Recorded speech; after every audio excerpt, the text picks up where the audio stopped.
Good evening. I am Rafael Martinez, and this will end in darkness. Point 0.5 episode, audio only. Schedule's all weird this week. The schedule got jumbled, so we are going to do a point 0.5 this week and get back to our normal schedule, hopefully, next week. To which I kind of hope to double up on episodes because I got some things coming up, but we'll see. We'll see. As of right now, here's a point 0.5. I don't know how long this one will be. I don't, because I kind of want to talk about Epstein a little bit. Now, we've talked about him several times on the show. We've talked about, the details, the accusers, everything. But with the purchasing of his island, it's like, it's a story, but it's not a story. Because more has come out, but it seems as if people have a hard time grasping what it is all about. I was having a conversation with our executive producer, the Revolution, and he makes such a good point about it because I've been friends with him forever. So of course he's had to be subjected to so much of my conspiracy chit chat, my conspiracy interest, that he was telling me, no, he's like, it's really hard to get a hold on this story because so much of it feels like people are saying things, but they're not saying everything. And that's kind of the problem with the Epstein story in general. I think it's too esoteric. Yes, he had a pedophile island. Duh. But, oh, wait, Bill Gates was there? Bill Clinton was there? Who else was there? The CIA director recently came out, the past CIA director was meeting up with him because, quote unquote, to him, I was, going to the private sector and want his financial advice. Noam Chomsky was meeting with Epstein, apparently for several times, rode on the plane, conveniently forgot about riding on the plane, but then said if I was riding on the plane, it would be a flight to Boston or some shit like that. But everyone, when it comes to Epstein, will never get into the details of what their relation was with him and why. And what were they meeting up with him for? And that's what makes this case so utterly difficult to discuss in most cases. The documentaries come out. They do a good job with the accusers. The accusers are able to tell their side of the story. But then the accusers don't really say all that much about who was on the island because they're scared of death. People who were friends with Jeffrey, scared to death. Everyone's throwing it on Ghislaine. It's almost as if Epstein is this thread that if you pull it, it all unravels from there. Sorry for the popping noise. I'm using the handheld mic for this one. We're at the house. You might hear some birds chirping. So welcome to a Friday afternoon with Rafael Martinez. But this is what makes it so hard to discuss the case. That's so esoteric in nature. And to me, if it is a case where if you pull on one thread, it unravels everything, then what does that say about the power balance in which our country exists in, where one guy who seemingly had infinite contacts could do whatever he want knowingly? I mean, let's get into it. In 2008, he was convicted. He was a registered predator. Sex offender. He was a registered sex offender. Everywhere he went, he had to register with people and let them know, hey, he's moving in. But somehow knowing that, and my thing is this, you can't tell me these people in power did not do a Google search on the guy they were meeting. For the most basic meetings, people do a little quick Google search. People do a Google search on where they apply for a job. So it's a little fucking bizarre that no one did a Google search to go, hey, let's see if this guy's been involved in anything weird. Oh, he was? I probably shouldn't be taking a meeting with him. Or maybe he's reformed. Maybe that's what they thought. Oh, he's a reformed guy. He no longer fucks children. Everyone deserves a second chance, including a multi-millionaire pedophile with a weird island that had a temple. But, he had a story that Bill Gates came to him for a chance at winning the Nobel Prize. What is it about this dude that you go, if I want to win a Nobel Prize, I gotta talk to Jeffrey. Now, there's no connection seemingly between him and the Nobel Prize people, but he was so confident that if he went to Jeffrey about it, Nobel Prize would be secured. That's not a little odd to anyone. But once again, because of the esoteric nature of this man's life, you can't really talk about any of this shit unless someone comes through with all the fucking documents. And considering he was a major fucking power broker, kingmaker, whatever, there's probably no documents. So now you have to, hope that somebody will come forward and go, here's how the whole operation worked. But who's going to be that guy? Because that dangling thread, once pulled, could unravel everything. It's kind of shocking. And it wasn't just, like I know right now the right really enjoys calling Democrats pedophiles and groomers, but there were right-wing guys hanging out with him too. So if he's operating with both sides of the aisle here, and he's just having a grand old time with these people on his island, how does one operate like this for so long? Then you get into the intelligence operative rumors that he was actually Mossad, that he was actually working as an intelligence agent, getting information out of these people to blackmail them and do what he wanted later, or do what the people who had interest in them wanted to do. So he was kind of a spoiler, a honeypot, if you will. If that's the case, how is, now that he's dead, how is anyone not coming forward going, yeah, that's what he was doing? So this is the problem with the Epstein thing. It makes it so incredibly difficult to have a real conversation about. And it sucks because this is probably one of the bigger news stories in the 21st century and in American history. And we're never going to have closure on it. Never. Honestly, I feel like if it took the devil's chessboard to reveal everything about Alan Dulles, and that was as far as the 60s, right? What, 60s, 70s, 80s, 90s, 2000s, that's 50 years, essentially. Is it going to take another 50 years before we have closure on this story? And by then, it will be 50 years from, now, and people won't even give a shit because they'll have moved on to another thing. The next Jeffrey Epstein will be rocking around because these guys do get replaced. I'm a firm believer in that. These dudes do get replaced. I think that's why he was able to be convicted. I think whatever quote unquote powers that be, he's no longer useful to us. So let it happen. Let him take him. R. Kelly, me and my friend were having a great conversation about this the other day. The Revolution. We were talking about R. Kelly. And he was saying how it's like Jeffrey Epstein. Because if you consider that R. Kelly was no longer valuable to people by time he got caught. He wasn't selling the records he used to sell. He just wasn't that guy anymore. So it made every, perfect sense to go, hey, now's the time to fuck this dude up. Now's the time to put him in jail. Now's the time to come after him with all the stuff we got. And it makes sense. Not saying that it's a vast conspiracy to take down R. Kelly. Because to be fair, he did what he did. But it was an open secret. And no one said shit until they no longer made money off him. The platinum records were going down. He wasn't generating the revenue he used to generate. Maybe it's the same case with Jeffrey. He wasn't generating the revenue anymore. The people who were protecting it weren't interested anymore. But what comes with that is we're never going to know what happened because he killed himself. And Ghislaine's made a deal of some kind. And all those would be swept under the rug. And those who had to be punished will be punished. And whatever had to get wiped away will be wiped away. And that'll be it. And now someone owns the island. And they will turn it into a beach resort, I believe.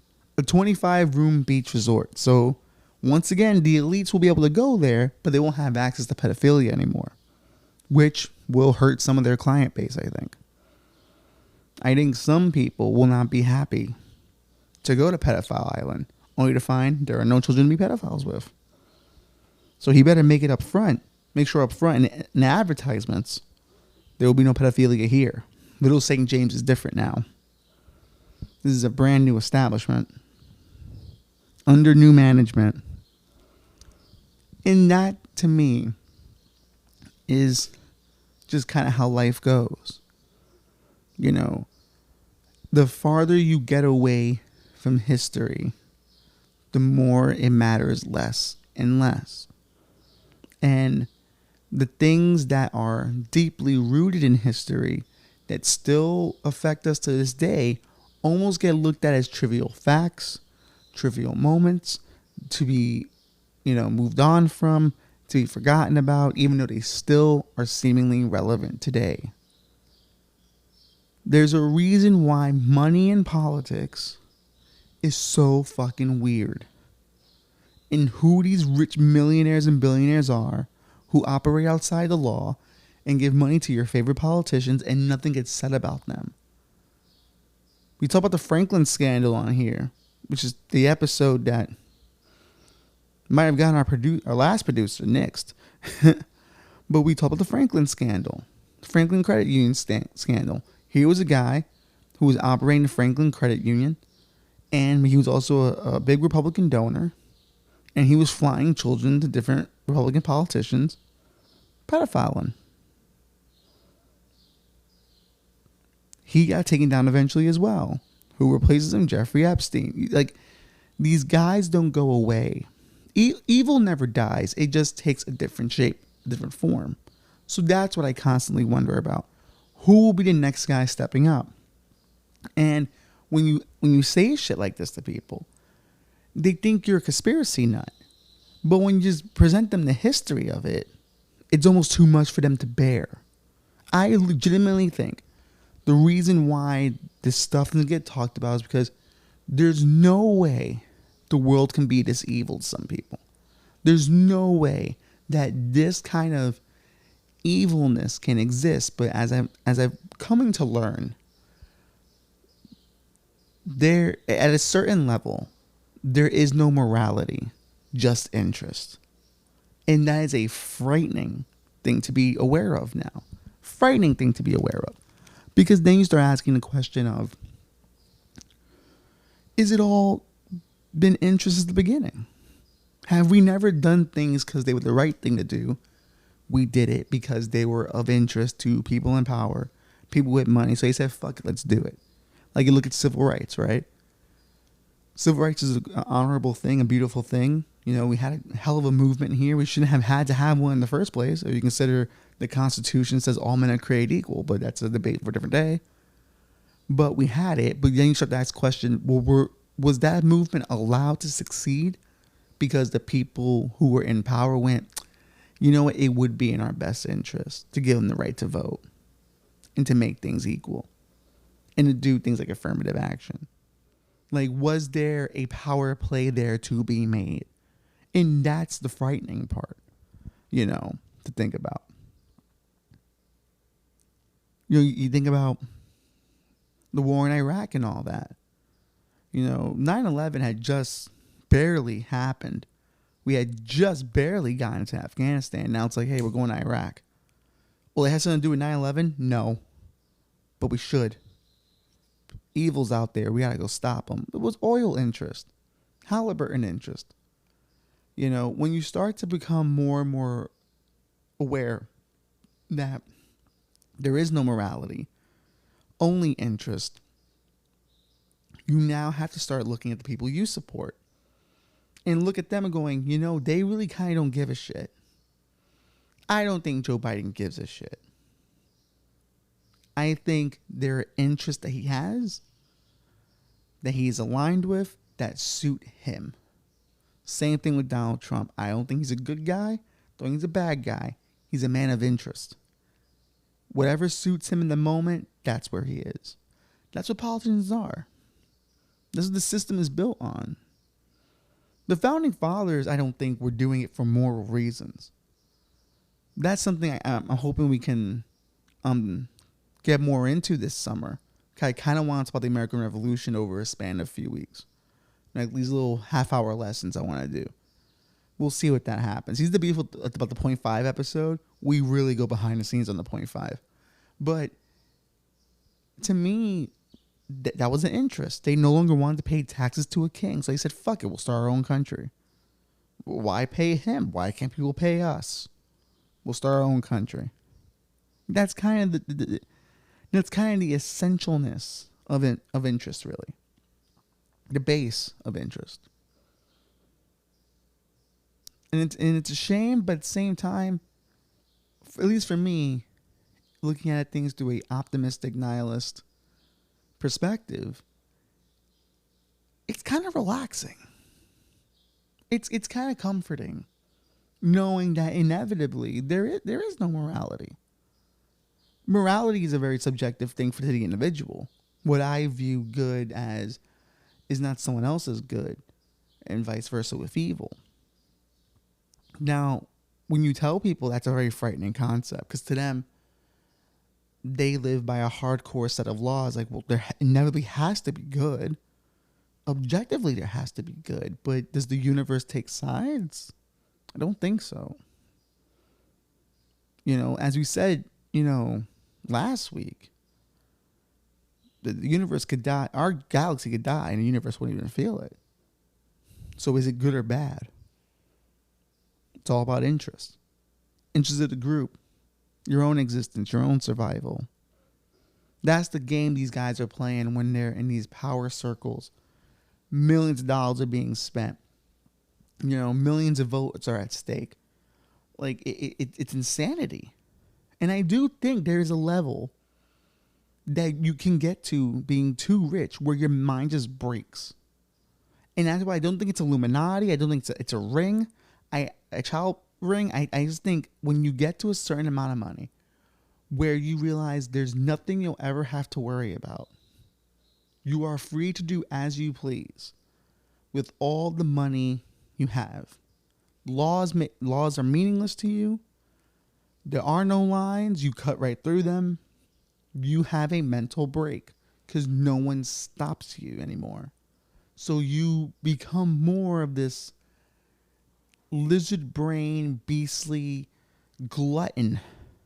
And you're just able to do as you please. And you don't care if it's at the risk of other people. Or you don't care if it's traumatizing to other people. Or you're using people and you abuse them and you toss them away. Like if you look at fucking show Succession, the way Logan Roy treated people.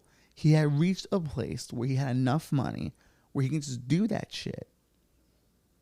Now, do I think it was an internal thing for Logan Roy? He's a TV character, of course.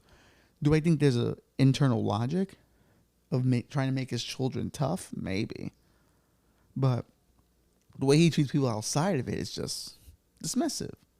Throws people away. The only thing he really values is having the masses and being able to articulate his beliefs to the masses and they spit it back at him. And that's really where we're at. Like if you look at all these people who are tied to Epstein, these were people who wanted to maintain a level of influence in their circles amongst the populace, and he had the means of getting it done, whether it was connecting them to other people, providing them with money. Like you don't spend time with a guy like that not looking to preserve yourself. And is dealing with Jeffrey Epstein like dealing with the devil? More than likely, yeah. Probably 100% accurately, really. And I think that's another aspect of it. Epstein is such a character that he almost becomes more than human. He becomes the embodiment of evil. The embodiment of demonic fucking presence. And I think for that's hard for people to comprehend. It's fucking scary as shit. But these people exist. And what's wild is, there's probably a universe where we never find out about this guy. Because most guys like him don't get found out. But, you have a guy like Alex Jones, God bless him, old Alex Jones at least, who goes, hey, there's this guy out there. He's got an island. Clinton's been on there. He's got a painting of Clinton in a dress, you know. So the conspiracy nuts tell you first. Then the mainstream news tells you afterwards, which seems to be the case a lot of the times, I feel. Not with every conspiracy, but for some things. The conspiracy nuts are always there first, but then they go Looney Tunes with it. And then once more evidence comes out, then the mainstream media picks it up and now it's a story. Because now they have more to go on. Instead of going, hey, there's this weird thing going on. We should investigate it, but not too hard though. Because our friends who are benefiting off this guy are not done with him yet. But I think that really is what it is. He's more than a person. He is an embodiment of America's utter fascination with darkness. Like, who really wants to know what happened on that island? Like guys like me want to, because we want to know the truth. You know, and I'm not saying I'm better than anybody else. I'm just saying, like, I have a fascination with, I need to know what's behind the curtain. Some people don't want to know that. Some people just, honestly, some people just want to pay the rent, get their groceries. So in their mind, it's hard for them to connect. What does that have to do with Epstein and vice versa? So it's hard to get them to care about these things because it's not affecting their bottom line. You know, it's not affecting their everyday lives. But in essence, this guy was talking to people who were affecting your everyday life. And if that doesn't tell you about the character of these people who are affecting your everyday life, you know? But that's kind of the beauty of it.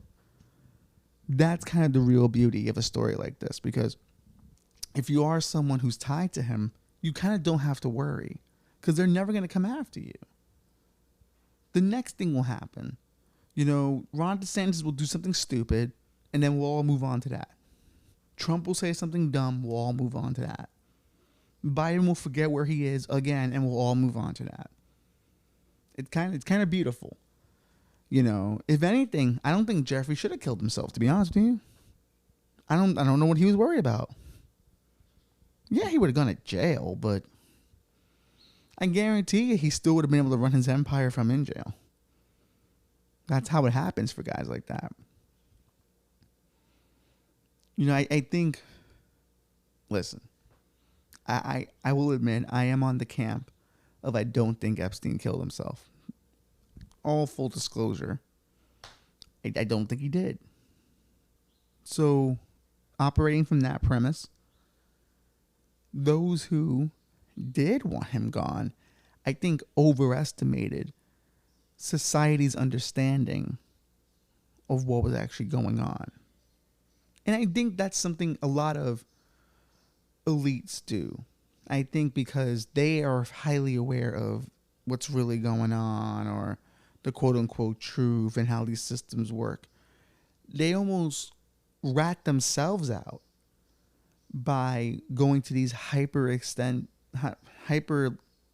lengths of protecting their interests. So a place where Epstein's death wasn't, you know, if Epstein didn't kill himself, I don't think you get the documentaries. I think because there was question of whether he killed himself or not is what made those documentaries even interesting to make or valuable to make. I guarantee you he would have just been another guy. A rich guy committed a crime. He probably would have had at least one Netflix documentary, but no one would have touched it. Like, no one would have really gone forward with the story, and we still wouldn't be talking about it. You know? He probably would have had to plead guilty anyway. And he probably would have got a short sentence. He probably would have spent some time in jail, and then he would have been right back at it. There are politicians who've gotten caught with prostitutes that are right back at it. There are guys who were in car crashes where someone died, but they're right back at it because memory and a sense of history is no longer valued because everyone is struggling. And that's kind of the beauty of the system that the government's running now. You're all poor. You're all broke. So you kind of don't care about all the other shit that's happening. You just care about the bottom line. And now, because we care about the bottom line, you kind of understand what we're doing. We're struggling to maintain our wealth. You know, like that's how the elites look at it. Like I think one of my favorite things Conor Roy told cousin Gray, I think like he was gonna get like $5 million or something from his inheritance. And Connor was like, "Oh, that's not rich. That's poor. That's like being the poorest rich person." And so for them, the idea of having more money in the bank is their version of us barely scraping by, because they're not able to live at the heights they would like to live. And we are barely scraping by. So they've now figured out how to make their issues our issues, but in a way where they can do their dirty work, and we're just struggling. So we pay no mind to what's happening behind the curtain. Nor do we care, because fuck the curtain, fuck everything else. The day-to-day life of the average citizen is rough. And I think that's the problem with the Epstein story. It just doesn't have that component. And you would think, because, hey, it involves children, that would be the component that does it. Still didn't. Still fucking didn't. And it's fascinating to me. Like, it's unfortunate, because I do think it's a story worth pursuing, but I just don't think it'll be really pursued. I think it will fall to the wayside, and it'll be something that gets written off like, that's still happening? That's still going on? People are still talking about that? And it'll be unfortunate. I do think it's a important story. I do think it's something worth investigating. Sorry. Got a lot of burps coming up. A lot of hiccups. But yeah. You know, it... And here's the thing, though. Do we really want to know? Like, do we really want to know? Because listen, even with the shit I know about American government and how it operates in the shadows and all that, that can be really depressing. Like, sometimes I walk down the street and I look around and I'm like, this is all so fragile. It could be gone tomorrow. Just gone. Because one dude made one decision somewhere who I don't even know. And he can alter my life forever. You know, it's hard to do dance. It's hard to do a battle with the devil when you have no weaponry. And you're kind of just at the mercy of it. Like, we're at the mercy of these little demons that are just looking down going, fuck you, fuck you, fuck you, like throwing shit at us all the time. And that's the horror. And there is no one in control. There is no big boss. You know, when I was a kid, I thought the president was the big boss. I thought the biggest thing you could be was president. Now I realize, nah. One, he doesn't make enough money to be the big boss. And two, he's a lackey to interests like everyone else. So in a world with such clear lawlessness and a lack of morality and only interest, you kind of don't want to know. You kind of want to live in a level of ignorance. You want to be able to binge your TV shows. You want to be able to play your video games. You want to be able to hang out with your friends, watch dumb movies. You want to be able to go back to just having a normal fucking life. That's a little hard for me. Like, it kind of is. Like, that's something I do struggle with. Like, I do struggle with having small talk. Because to me, like, small talk is so irrelevant now. Because everything just feels so gigantic. And small talk to me just feels like I'm putting a mask on, or I'm putting earmuffs on, or I'm putting sunglasses on to the world. You know, it's hard really to engage in those things again.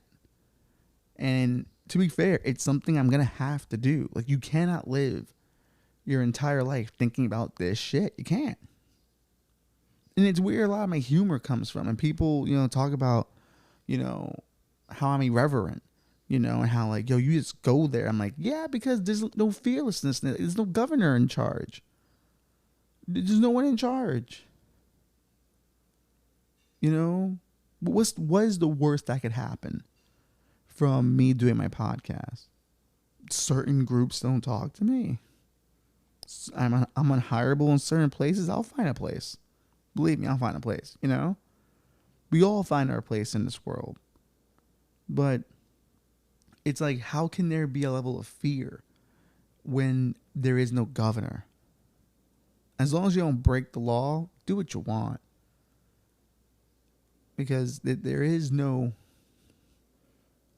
guy looking out for you. What are your interests? What are you invested in? Who are you invested in? That's where I got into my place at, where it's like, well, I tell a friend all the time who's constantly scared about the future. I tell him, hey, all you can do is right by you and yours. You can't do anything more than that. Can't. So what are you worried about? What are you freaking out about? You can't control anything else. You can control how you treat people you love. You can control who you're there for, what you can do for them in your own situation. That's it.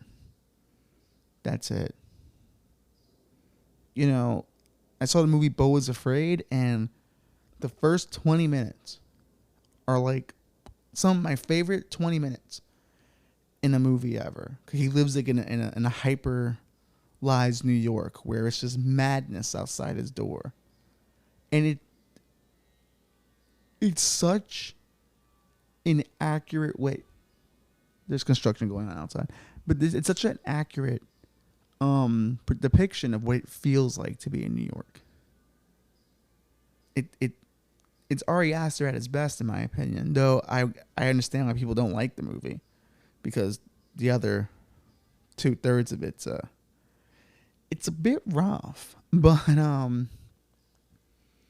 there is nothing but madness out there, and we have this unspoken agreement that when we walk out the door, no one's gonna hurt us, and we're not gonna hurt other people. It's an unspoken agreement.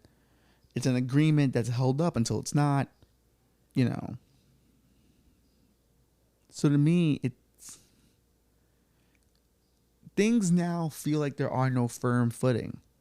There are no firm truths or firm, rules. And that's horrifying. But at the same time, a bit freeing. And it's why a guy like Jeffrey Epstein, that kind of evil is just never, it's never going to be dealt with. Because if you pull that string, it only reaffirms that there are no hardcore truths. And that money can buy you everything. And influence can buy you everything. And people just live how they want. And do what they want. And I think the pandemic, sitting at home, and people just watching all of it play out, and you get Tiger King, you get the Epstein stories, you get the riots and all that. Everyone realized, holy shit, there is no one in charge. Nobody knows what they're doing. And I've put my faith in the system, thinking people knew what they were doing.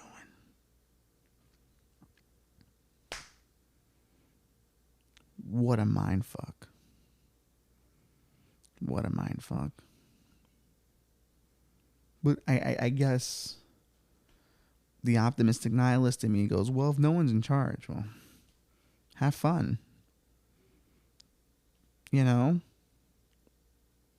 Have fun. Because who are you reporting to? Who's there to report to? I think that's why people kind of look back at high school and college and all that and lament it, because they wish they can go back, because at least there were rules there. You knew what you had to do to get a good grade, what it is to be in a social network. There was things to return to every day. There was a format, and the rules were solid. Workplaces aren't necessarily like that anymore. Everyone's trying to get over. Everyone's a carny. Even at work, there are no hardcore truths anymore. But in schools, there were. Which, oddly enough, apparently is a Prussian concept. The school system we have now. Which, I haven't fully investigated this theory. I just heard it in conversation that was just thrown out there. I didn't Google it, but it's kind of a system that was programming people to live and die for the state, which then became something that the Nazis used, and that's why our education system the way it is now, because we have to build. The idea was to build more patriotic and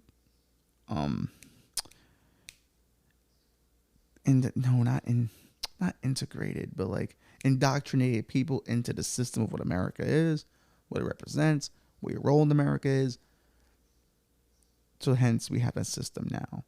And if you spend all your time in that system, you're told don't look at certain things. You're told here's the American myth. This is how the myth operates. Believe anything outside of it, you're a fucking heathen. You're a traitor, you're un-American. But then you get to the 2000s, everyone's kind of un-American because we all kind of see what's going on. We all kind of see the horse shit. And now you're just facing reality straight up. That the system was a lie. All of it was a lie. So now you just make your peace with the lie. And as far as I'm concerned, find your level of criminality you're comfortable with. Just find your level of criminality. Pull off a scheme. Start a pyramid scheme. Start a cult. Do what you want. Do what you want. Do what you want. I don't have a song for that, but I will write one. But yeah, that's all I've been thinking about. This Epstein thing. It's too esoteric, man. And